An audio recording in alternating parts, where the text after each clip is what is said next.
안녕하세요, 강 대표입니다. 강 대표, 오늘은요 공인중개사 시험이 다가오고 있죠. 공인중개사 시험에도 나올 법한 이야기 해드릴까 합니다. 실전에서도 많이 일어나는 일들이고요.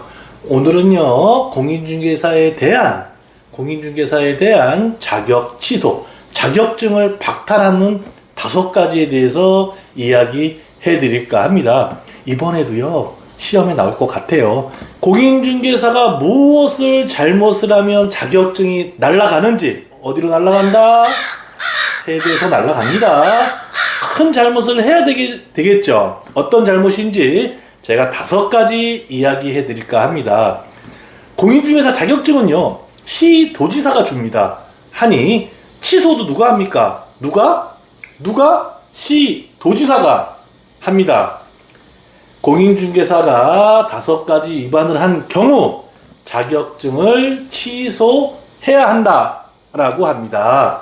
할 수 있다 아닙니다. 시도지사가 취소해야 한다 라고 합니다. 여러분, 저는 시험 볼 때 부양지역 선고라고 외웠습니다. 너 뭔 말이야? 여러분, 부양지역 선고라고 외우세요. 그러면 머릿속에 들어올 거예요. 자, 지금부터 5가지 이야기 해드릴까 합니다. 첫 번째, 부정하는 방법으로 공인중개사 자격을 취득한 경우. 양도 내옵니다. 다른 사람에게 자기의 성명을 사용하게 하여 중개 업무를 하게 하거나 자격증을 양도 대여한 경우. 이거는요 1년 이하의 징역이나 1천만 원 이하의 벌금까지 취해진다는 아주 큰 죄입니다. 하지만 엄청나게 주변에서 많이 일어나고 있죠. 요 부분에 대해서는 조금 이따가 마지막에 더 이야기하고요. 3. 자격정지 기간 중에 중개 업무를 하거나 자격정지 기간 중에 다른 개업 공인중개사의 소속 공인중개사나 중개보조원이나 법인의 사원, 임원이 된 자. 결론은 뭐냐? 자격 정지되어 있는데 딴 데 가서 일하면 안 된다는 소리예요. 4. 공인중개사법을 위반하여 역형의 선고를 받은 경우 집행유예도 포함합니다. 공인중개사법을 위반하면 큰일 납니다. 새로 생긴 법이죠. 선고, 중개 직무 관련 형벌이에요. 중개 관련해서 형벌을 받은 범죄단체 구성, 사문서 위조, 행사, 사기, 횡령, 배임 위반하여 금고 또는 징역형의 선고를 받은 자, 집행유예도 포함합니다. 최근 몇 년 전이죠. 송파 헬리오시티에서도 범죄단체 구성해서 회장이 구속되고 임원들 벌금 받고 했다고 하더라고요. 이렇게 5가지 부양지역 선고라고 외우십시오. 그러면 머릿속에 들어올 거예요. 징역형의 선고를 받은 것은요 결격 사유에도 해당합니다. 징역형의 선고를 받았다. 결격 사유에도 해당한다. 결격 사유에 해당한다는 것도 기억해 주시고요. 공인중개사법을 위반하여 징역형의 실형을 선고를 받았어요. 집행유예도 포함합니다. 자격 취소되고요. 등록 취소도 됩니다. 둘 다.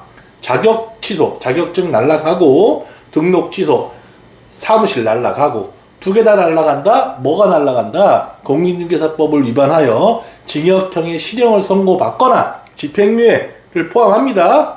자격 취소, 등록 취소. 여러분, 오늘은요 부양지역 선고에 대해서 이야기해 드렸습니다. 외우세요. 자격 취소입니다. 자격증 취소 굉장히 큰 죄예요.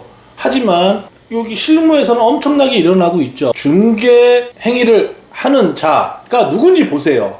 중개 행위를 누가 하고 가만히 있다가 아무것도 안 하다가 유튜브만 보고 텔레비만 보고 좋은 거 맛있는 거 보고 음식만 보고 텔레비만 보다가 도장 찍을 때 계약서 쓸 때만 계약서 놓고 자 계약합니다. 전세 계약합니다. 월세 계약합니다. 도장 찍어요.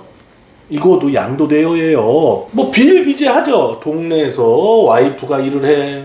남편이 자격증 있어. 맨날 유튜브만 멍하니 보다가 계약했대. 잘했어. 도장만 찍는 얘기 양도대여입니다.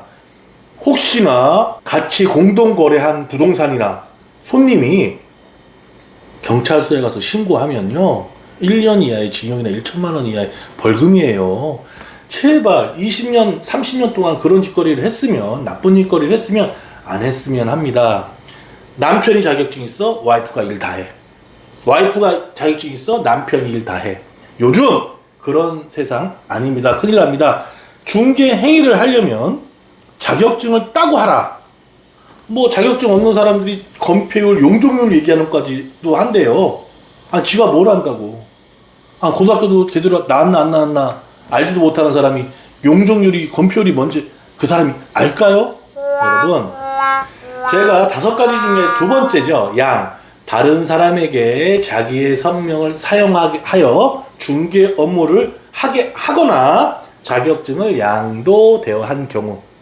여러분, 요즘 중개보조원들이 사고 치는 경우가 굉장히 많아요. 중개 업무를 하는 사람이 누구인지 확인하시고요. 그리고 공인중개사들도 마찬가지예요. 좀 공부 좀 하면서 15년 전에 땄다, 10년 전에 땄다, 20년 전에 땄다.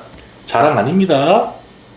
계속 시험 문제가 바뀌고 법이 바뀌는데 아무것도 모르고 제발 드라마만 보지 마시고, 드라마 볼 시간에 이런 자격 취소에 대해서도 외우고, 뭐 여러 가지 외울 게 중개사법에 굉장히 많아요. 똑똑한 부동산에 찾아가서 중개 업무를 위탁하는 게 맞다고 생각합니다. 마지막으로요, 5가지 여러분 외우세요. 시험에 나올 확률도 크고요. 중개하는 사람이 누군지 잘 파악을 해서 중개보조원이 나쁜 짓을 하고 중개 행위를 한 경우에 여러분 봐주지 마세요. 경찰서 가서 신고해버리면 끝납니다. 계약서 들고 가시면 돼요. 그런 일이 일어나야지 그런 법을 지키면 법치주의가 되지 않을까 합니다. 지금까지 영등포 푸르지오 공인중개사 강혁 공인중개사가 이야기했고요. 다음에 또 좋은 영상 가지고 찾아뵙도록 하겠습니다. 감사합니다.